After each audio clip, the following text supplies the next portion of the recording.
G'day everyone, Eric here. So a couple of days ago, a YouTuber I follow, Chris Jam, released a video stating that Transformers has no source material, as it doesn't start with a story such as Batman or Spider-Man. It starts with the toys. There's nothing that has those core original stories. Everything is an adaptation of those toys.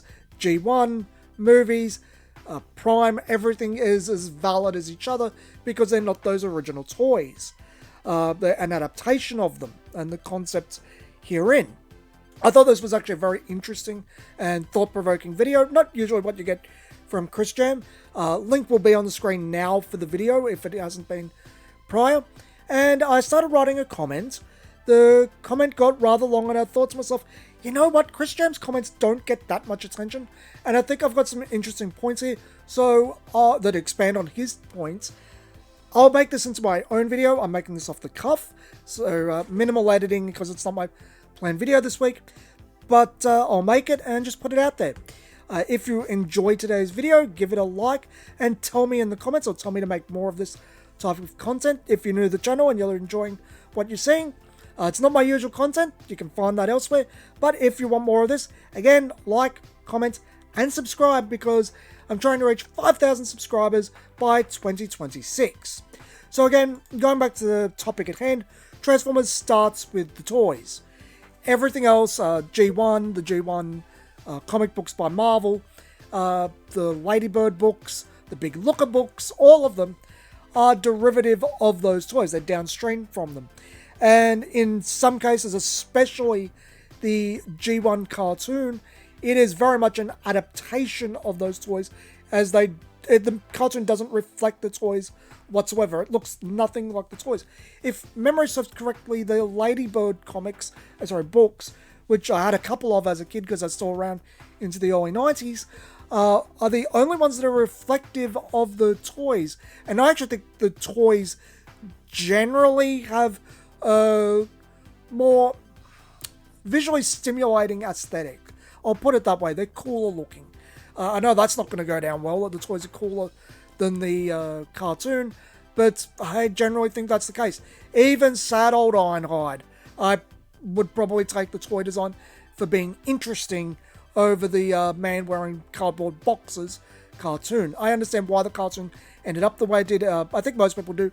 It's simplification for animation purposes, make it easier to animate, but it is what it is. It's an adaptation of those toys.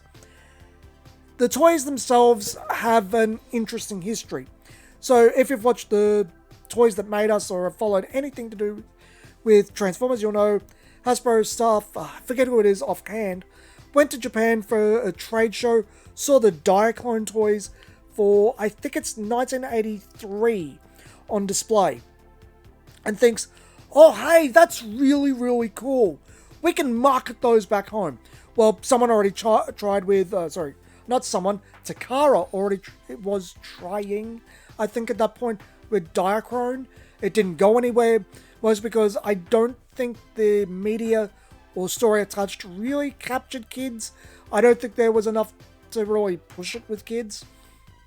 If memory serves correctly, GoBots had a similar issue where it was doing okay until Hanna-Barbera got a handle of it. And then it kind of catapulted till 1985, and just like Transformers, sharp decrease in 1986. 1986, I've really got to go back and talk about that year again. It's interesting. But yeah, Transformers starts as those toys capturing a Hasbro staff member and thinking, hey, we can market those back home. Takes a pitch to the higher-ups at Hasbro. They start talking with Takara, who I think they already had a working relationship with, and it gets developed into Transformers, which is eventually taken back to Japan and becomes what it is today. On the Hasbro side of things, a lot of stuff due to the success of G.I. Joe is thrown on the desks at Marvel. I keep wanting to say Mattel, it's Marvel. Jeez, I've got so much Motu around me, I keep thinking of Mattel. Anyway, that's the story there. They're thrown on the desks at Marvel. Bob Budiansky basically fleshes out everything into the tech specs. I wanted to say file cards because I was thinking of G.I. Joe for a second there. But yeah, basically reproducing the success of G.I. Joe with Larry Hama, again with Transformers and Bob Budiansky. But that actually is not the whole story itself, because it leads you to think that Bob Budiansky and the tech specs are the source material. Well, they're too downstream of the toys, because without the toys, Bob Budiansky doesn't do anything. But it's actually not even the full story for Transformers. It actually goes one step further. And you've seen the thumbnail, you know exactly where I'm going with this. Everything is downstream from Battle Convoy. Battle Convoy, in my opinion, is the source material for Transformers. It is the most important Diaclone toy. It is the one that got Hasbro staff going, oh wow, that's cool. It wasn't Mirage, it wasn't Sunstreaker, it sure as hell wasn't Ironhide. It was Battle Convoy. It was Optimus Prime. I don't know if that is the reason why he is Optimus Prime, the first and the greatest. But yeah, he was the toy, or I should say Battle Convoy was the toy. It was the one that got them to really sell Transformers to the Hasbro executives, and it was the one that won them over. It actually goes so far as to Optimus Prime being the whole reason why Megatron exists. Because when they were fleshing out Transformers, they needed something to be of a comparative size, play value, and price point to Battle Convoy to be the villainous character of the whatevers, because none of this was set in stone yet. So Death Ray became the P-38 Walther Uncle Edition, later named Megatron.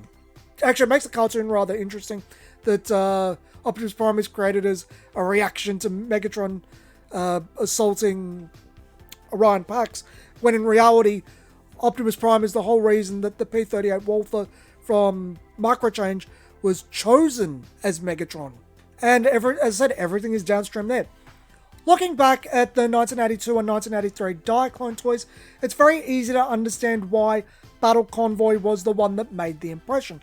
Not just because of its size and play features, but because it is the most complete experience and is probably the most enjoyable one to handle.